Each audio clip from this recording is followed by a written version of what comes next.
Hi Michael, thank you so much for coming here to join our new No Coffee, No Research series. You have a coffee in your cup, and I think it's not the first of the day for you and probably not the last, is that right? That's true. Thanks for having me here. That's my third coffee today. Yeah, okay. So, yeah, and it's only 10-ish. So. So it's fair to say that coffee is the fuel of your research?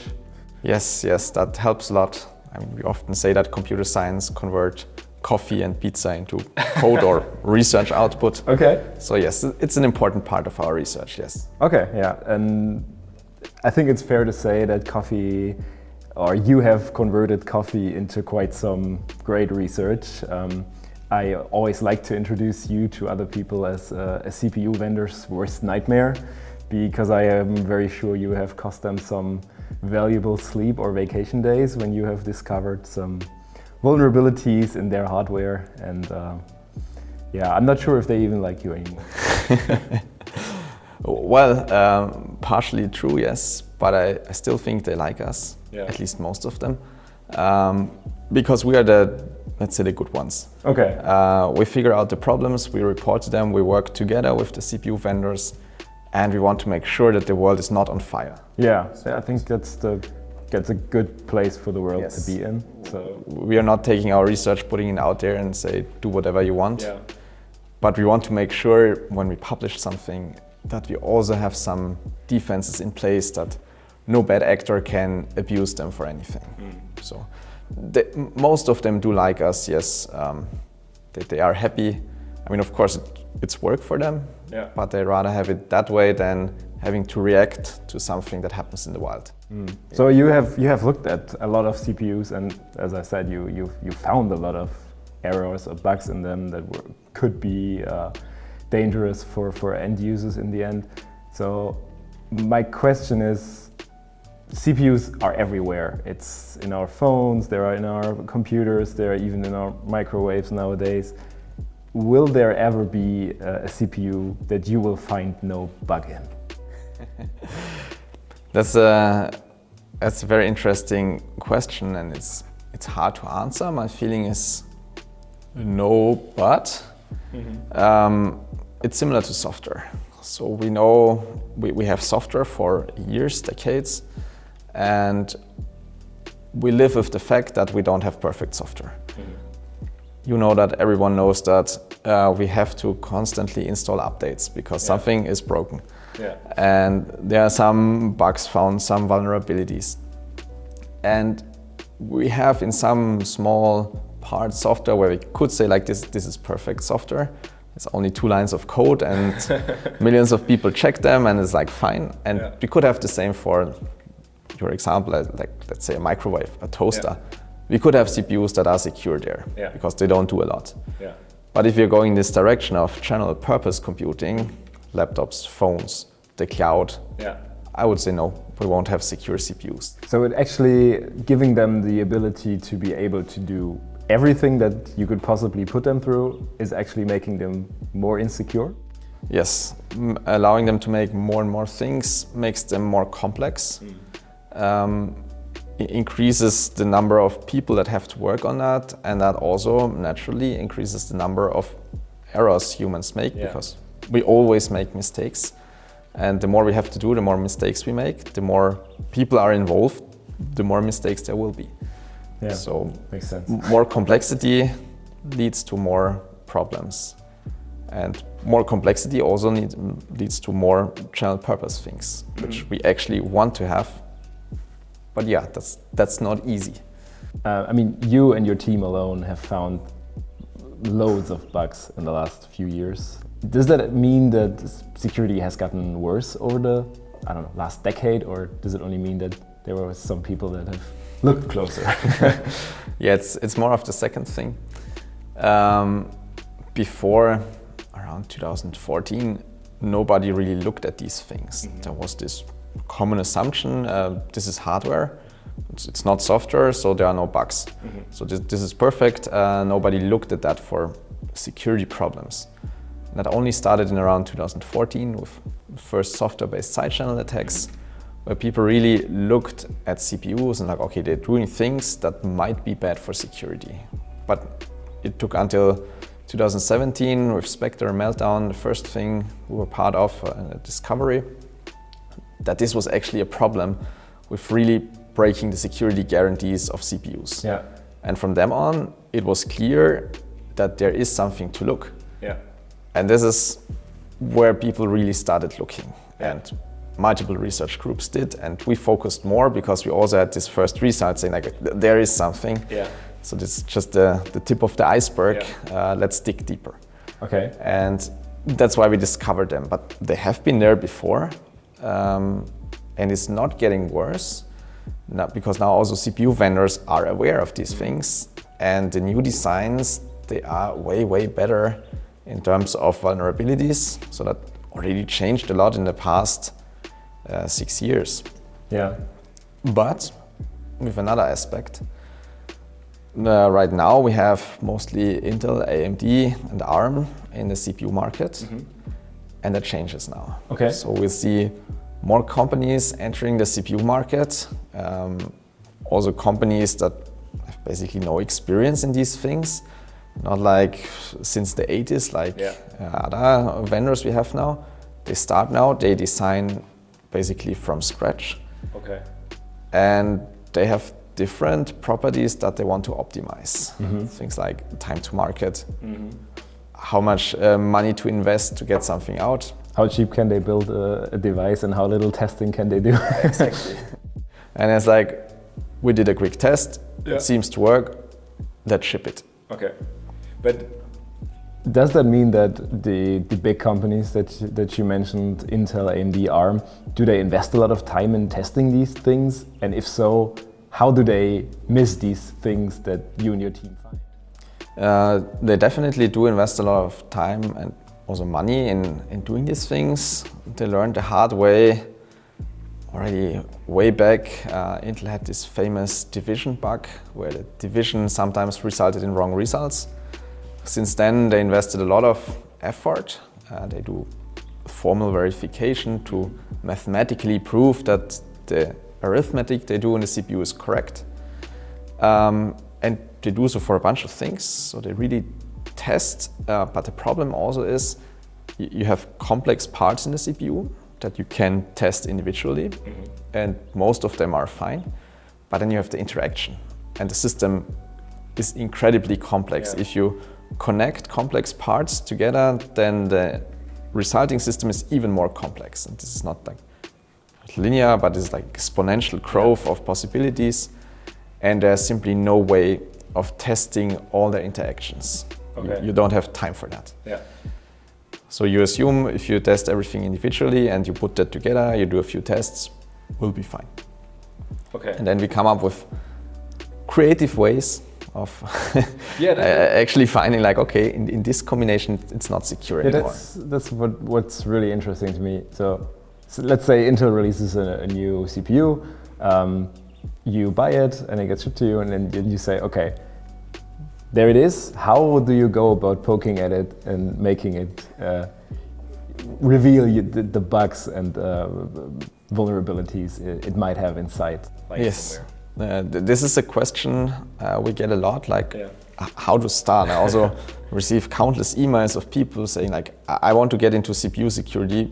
What do I do? Should I put it under the microscope? Exactly. Very closely. Or? And it's a combination of experiments, but also reading the manual. A simple thing as that.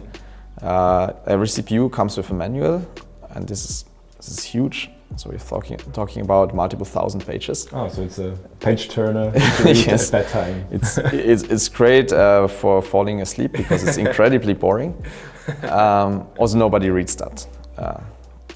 You can ask people on the street, you will find nobody who read that. Okay. Even software developers don't do that. And we sometimes do, right?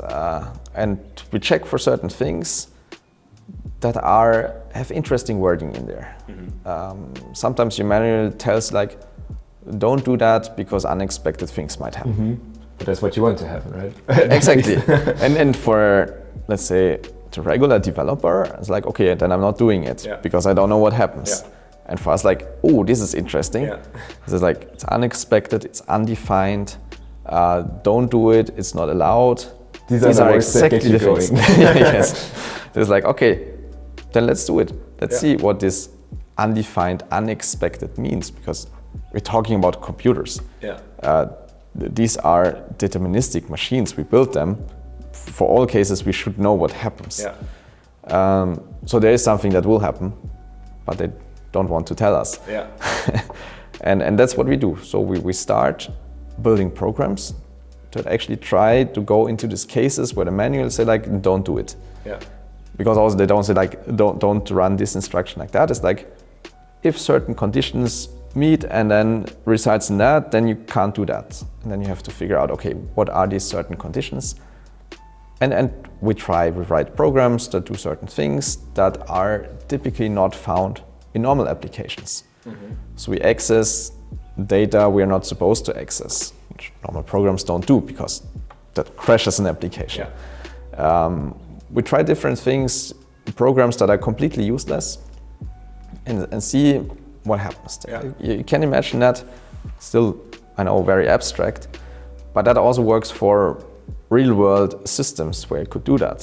For example, with a coffee machine here, right? And it comes with a manual. Nobody reads the manual, probably. Have you read the manual before making the coffee? I think I've never read it. Exactly. A manual in my life. But you also like, okay, how to use it? Well, you put the mug beneath it and you press the button for coffee, and then you hope the coffee comes out. And then you're happy and you don't try anything else.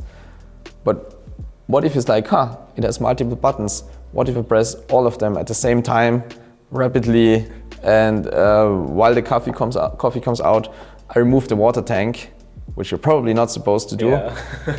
Does it catch fire because it runs dry? You're not supposed to do that. The manual will probably tell you not to do it. And if you do it, maybe something unexpected happens.